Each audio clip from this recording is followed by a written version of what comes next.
జాతీయ commission member Vaddepalli Ramachandra వివరించిన చట్టాల ప్రకారమే అధికారులు అనుసరించాలని ఆదివాసీ దళిత హక్కుల పోరాట సమితి వ్యవస్థాపక అధ్యక్షులు కురుసంగ వేణు అన్నారు. జగిత్యాల జిల్లా రాయికల్ మండలంలో ఏర్పాటు చేసిన విలేకరుల సమావేశంలో మాట్లాడుతూ రాయికల్ నగరం నడిబొడ్డున కైతి గంగాధర్ పై జరిగిన ఘటనపై గట్టి చర్యలు తీసుకోవాలని, ఇలాంటి ఎన్నో ఉన్నాయని అధికారులకు ఈ సందర్భంగా విన్నవించారు.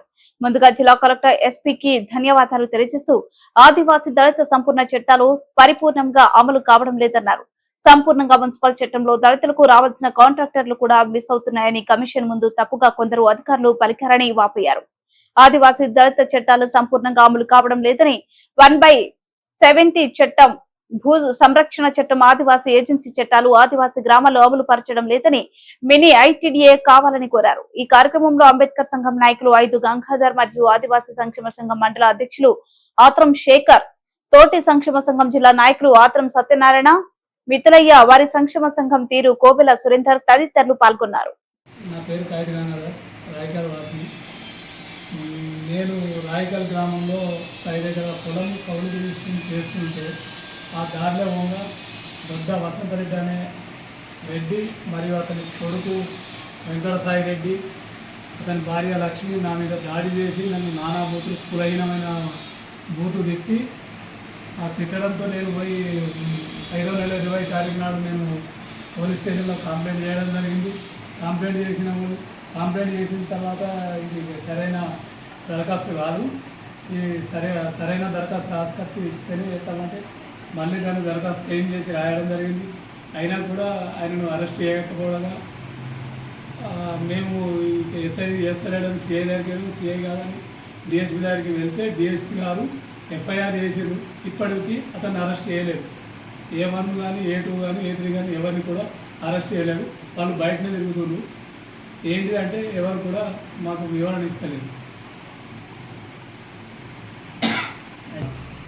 ఈరోజు కైతి గంగాధర్ మాట్లాడుతూ ఇది మర్చిపోక తుణుక లాంటి మాత్రమే.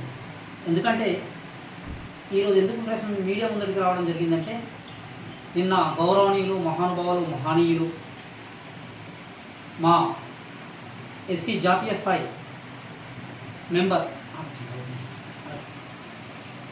జాతీయ కమిటీ మెంబర్ వడ్డేపల్లి రామచంద్ర గారు రావడం, జగిత్యాల జిల్లాకే దళిత ఆదివాసీ సంఘాల నాయకుల్లో అవగాహన చైతన్యం నింపినట్టు, ఉత్సాహాన్నిచ్చినట్లు అనిపించింది నిన్న.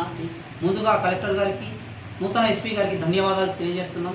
అఫీషియల్ మీటింగ్ అయినప్పటికీ ఆదివాసీ దళిత సంఘాల నాయకుల్ని ప్లస్ మాజీ విజిలెన్స్ కమిటీ మెంబర్లందరినీ ఆహ్వానించి ఆ యొక్క కార్యక్రమంలో మమ్మల్ని భాగస్వామ్యం చేసినందుకు వారికి ధన్యవాదాలు తెలియజేస్తూ, ఆ మహనీయుడు మాట్లాడుతూ ఇంతకుముందు గంగాధర్ గారు చెప్పారు, అట్రాసిటీ చట్టాల్లో అన్యాయం జరుగుతుంది అక్షరాల అని కుండలు బద్దలు కొట్టినట్లు జిల్లా యంత్రాంగం ముందర మాట్లాడడం జరిగింది. మరి ఆ జిల్లా యంత్రాంగం అందరి ముంగటనే వారు ఆఫీస్ యొక్క మీ లక్షణాలు, విధి విధానాలు వివరించి చెప్పడం జరిగింది. అట్రాసిటీ యాక్ట్ 18A ప్రకారంగా most FIR, most arrest warrant అని చెప్పారు. మరి ఇప్పటి వరకు కూడా ఈ మా ఒక అవగాహన కలిగిన అంబేద్కర్ సంఘం నాయకునికే ఇంత అన్యాయం జరుగుతుంటే అమాయకుల పరిస్థితి ఎట్లుందో ఒకసారి జిల్లా వ్యాప్తంగా ఆలోచించాలని కోరుతున్నాను. ఇంకో పక్క ఏం చెప్తున్నారు, ఆదివాసీ దళితులు అట్రాసిటీ కేసులలో అరెస్ట్ అయినప్పుడు వాళ్ళకు వెంటనే ఇమీడియట్లీ ఆర్థిక సహాయం అందించాలని, 4.5 లక్షల వరకు ప్రాథమిక ఆర్థిక సహాయం అందాలని, అంతేకాకుండా భౌతిక దాడులు జరిగినప్పుడు, మరణించినప్పుడు వారి కుటుంబానికి ఉద్యోగం ఇవ్వాలని, గవర్నమెంట్ ఉద్యోగం ఇవ్వాలని గౌరవనీయ కమిషన్ మెంబర్ గారు చెప్పడం జరిగింది. మరి వింటుంటే మాకు నిజంగా వాస్తవానికి మొత్తం రోమాలు లేస్తున్నాయి. మాకున్న ఏంటి చట్టాలు వీళ్ళు ప్రయత్నిస్తుంది ఏంటిది, పెడుతున్నది ఏంటిది. ఇకైనా ప్రభుత్వం మారింది, అధికారులు మారింది, అవగాహన కలిగిన నాయకులు వచ్చారు కనుక ఇప్పుడు ఈ పాలన వ్యవస్థలో ఆదివాసీ చట్టాల మీద సంపూర్ణ అవగాహన వాళ్ళు కూడా నేర్చుకోవాలి. నిన్న మాట్లాడుతూ చెప్పారు, సార్ మున్సిపాల్లో మేము 50% కాంట్రాక్ట్స్ మొత్తం దళితులకు ఆదివాసులకే ఇస్తున్నామని. అడుగున అన్యాయమే. ఆయన అడిగాడు, ఈ సొసైటీల పేర్లతో టెండర్లు వేసి వీళ్ళకి కొంత డబ్బులు ముట్ట చెప్పి నడిపిస్తున్నట్టు వినిపిస్తుందని. అది అక్షరాల సత్యం. మేము ఖచ్చితంగా నరేంద్ర మోడీ పరిపాలనలో జాతీయ స్థాయిలో అట్రాసిటీ కమిటీలో ఉన్న అట్రాసిటీ చట్టాలని, ఆదివాసీ చట్టాలని, 1/70 చట్టాలని, ఇంకపోతే ఏజెన్సీలో ఉన్న చట్టాలని, అంతేకాకుండా నిరుద్యోగ వ్యవస్థ, ఇవాళ ట్రైబల్స్లో కానీ స్కిల్ డెవలప్మెంట్ పెట్టాలి, స్కిల్ డెవలప్మెంట్ లేదు, ల్యాండ్ డెవలప్మెంట్ లేదు, ఇవేవి లేవు. మరి జాతీయ కమిషన్కు మేము ఖచ్చితంగా మరోసారి నివేదిక విన్నపిస్తాం.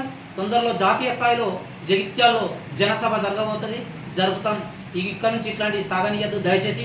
ఇది అవగాహన కల్పించడంలో మాత్రమే ప్రభుత్వం విఫలమవుతుంది, మరి అమలు పరచడంలో పూర్తి విఫలం చెందుతుంది కనుక ఇక నుంచి చెందొద్దని వేడుకుంటూ జై ఆదివాసి.